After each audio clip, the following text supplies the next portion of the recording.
Hi, I'm Sarah from The Upcoming. A real pleasure to be able to speak to you. Maybe you could kick off with a brief introduction to this documentary, Arica, for people who don't know anything about it. What can they expect? Yes. Okay. So this film, it is about. It started out with us doing one film many years ago, 15 years ago. That film led to a lawsuit, and in this film, Arica, we are following this lawsuit from the inside, and it's all about the Swedish mining giant Boliden, who sent toxic waste to Chile, to a town Arica, where it ended up as a big pile where children were playing, and many people have become really sick and died. And this is their fight for justice.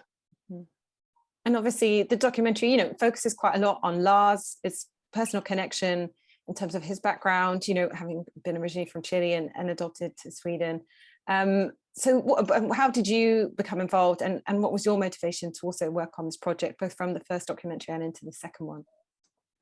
Me and Lars, we met. We were going on a film school in Chile. That's where we met. But I'm also from the same town, Skellefteå, where Boliden is the big important company. So for me as well as for Lars, even his father was working for this company for some time as electrician. So the story is told from his perspective, and it's a very personal story. But also for me, I mean, for us growing up there, Boliden have meant prosperity, and the gold has paid for a lot of good stuff in our society. Then realizing that the toxic waste has been sent to the other side of the planet, where people are getting really, really sick. It was naturally, directly, I think both of us felt that this is a story that we need to investigate and try to understand how this come. And then after we had done that, we wanted to see if there is any possibility for this community to get any justice. And I guess when you were making that first documentary, you couldn't really have predicted what the impact might be. So did it take you back that, I mean, obviously that it kind of was the reason for the court case even being brought. So how did it feel to know that that documentary had made that impact?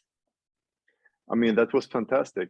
Our first goal was to just film some interviews with young people in the area and to show it in schools in our hometown.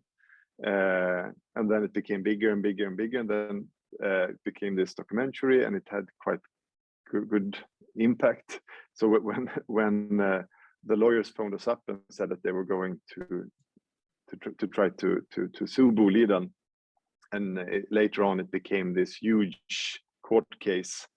I mean, it was amazing, and also to get the possibility to firsthand see how justice works, how the system works. And I mean, this case is in Sweden. It's Sweden and Chile, but I think the logic and the system will be very similar also with other countries. I mean, you have many similar situations with companies from the UK or other European countries, or no, it was amazing with that impact. And also, now it is still ongoing, and the UN have intervened and is out criticizing both Boliden and Sweden and Chile. So I mean, it's very easy to get motivated to continue, even if it takes a long time. Mm. And I think there's a quote at some point in the film, I think it's Rodrigo who says, "Oh, this is a success, even if we don't win, because we're bringing these people together. The case is being heard." And, obviously it can feel maybe quite heartbreaking to see people's expectations being raised and, and then not getting the outcome they want time and time again. How did you feel through the process? And did you feel that sense of success, kind of whatever happens, just for the fact of being able to put their stories, on the screen and be able to share them with the world?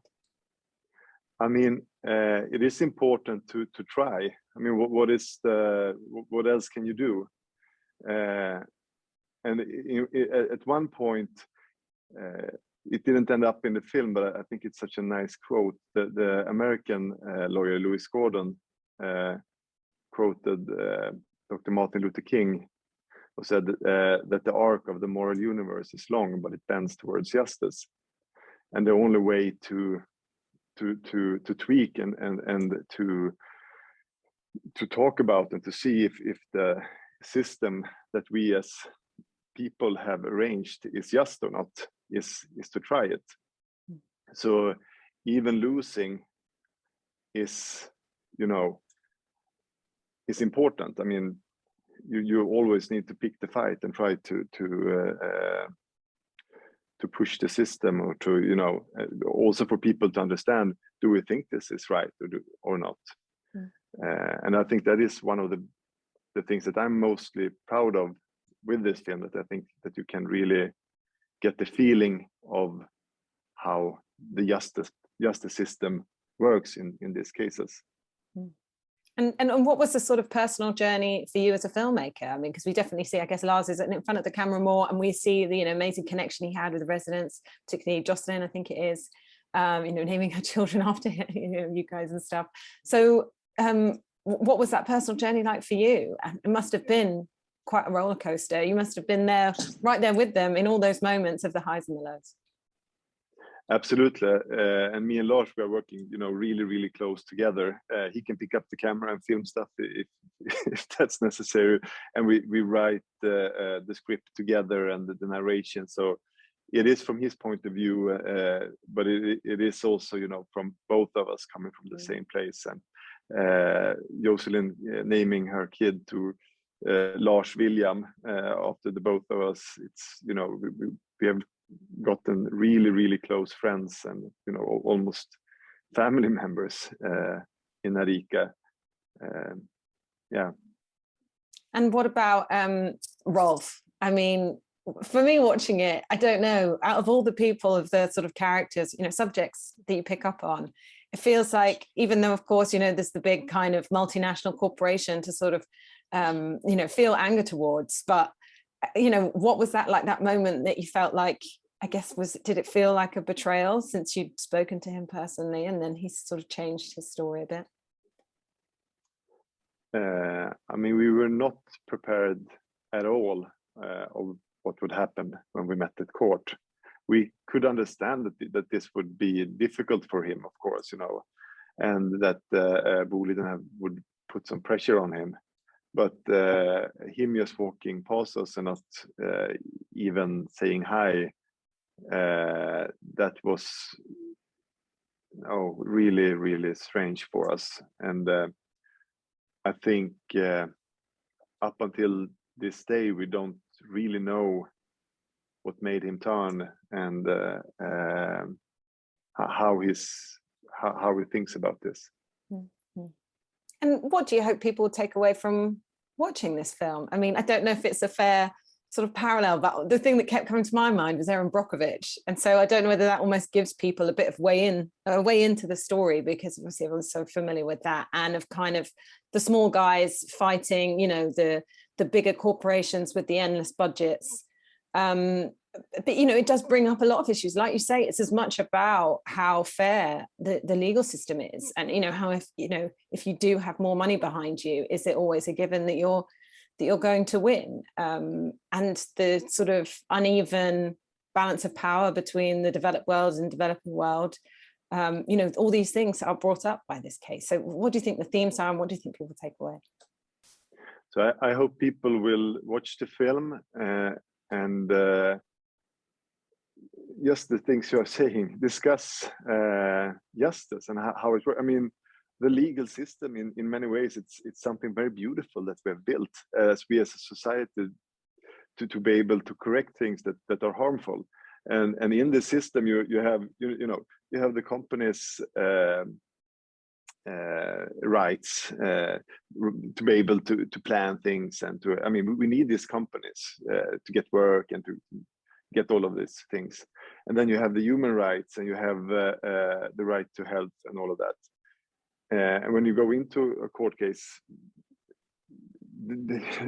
the laws will be a balance between these two things.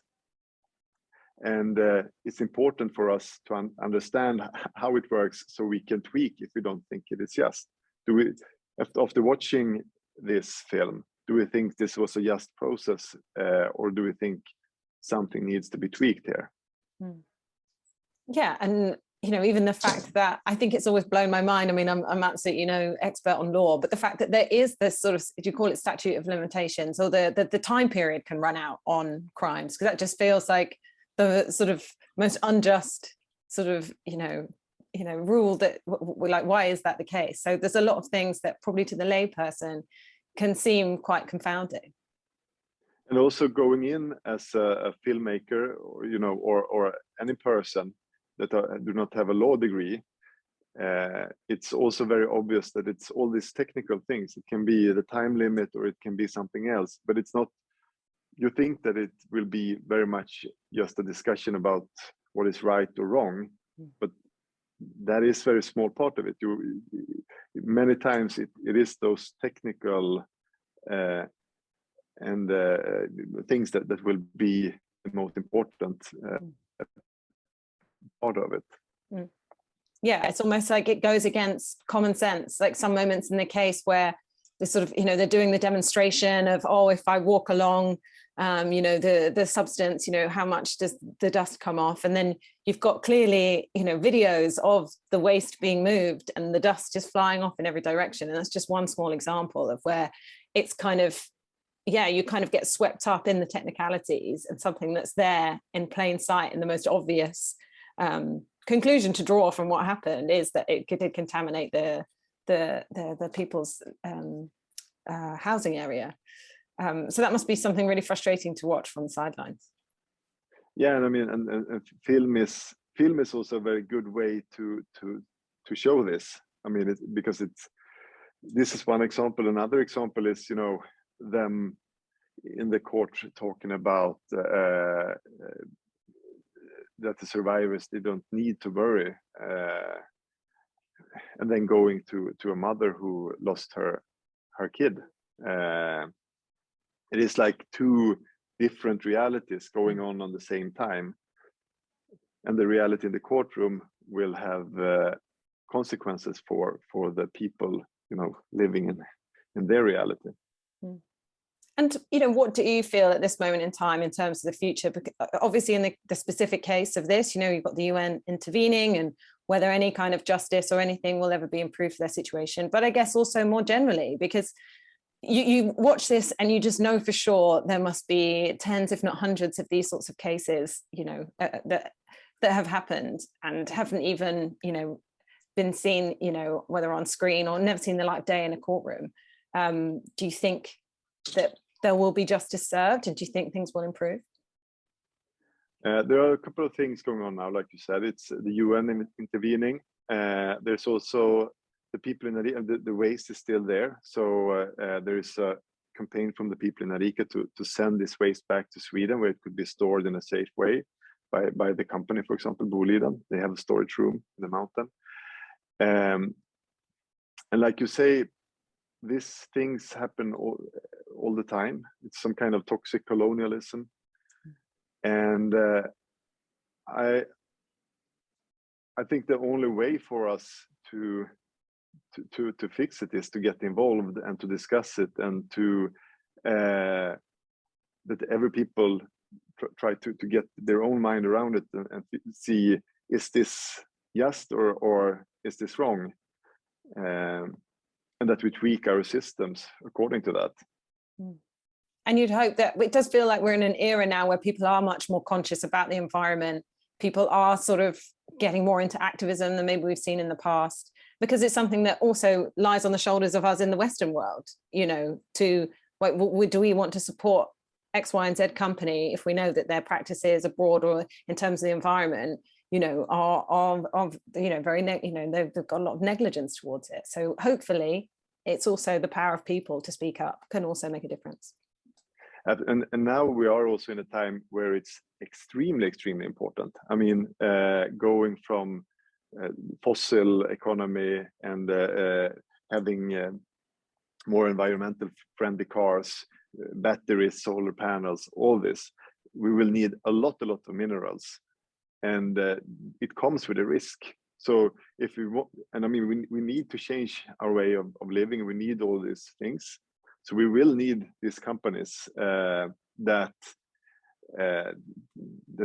brings us these minerals and all this stuff, so that we can have Tesla cars and all those things.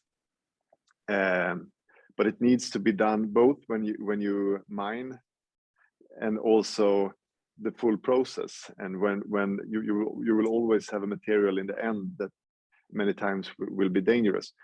The full chain needs to be safe, and not only for us living in Europe or in the Western world. It needs to be safe in every part of the chain. Mm-hmm. And I think I've already used up my time, but just very quickly, what might you work on next? Will there be another film on this topic, something similar? What will be next for you guys? We haven't really decided. I mean, we talk to people in Arica more or less every week. We're following this very closely. We haven't planned any sequel, but we hadn't planned a sequel for Arica either. So this is definitely part of our lives. So you never know. Maybe we'll see what will happen. All right, fantastic. Well, thank you so much for sharing all that with me, and can't wait for everyone to have a chance to see Arica in the cinema. So thanks so much. Lovely to chat to you. Thank you. Thank you. Thank you.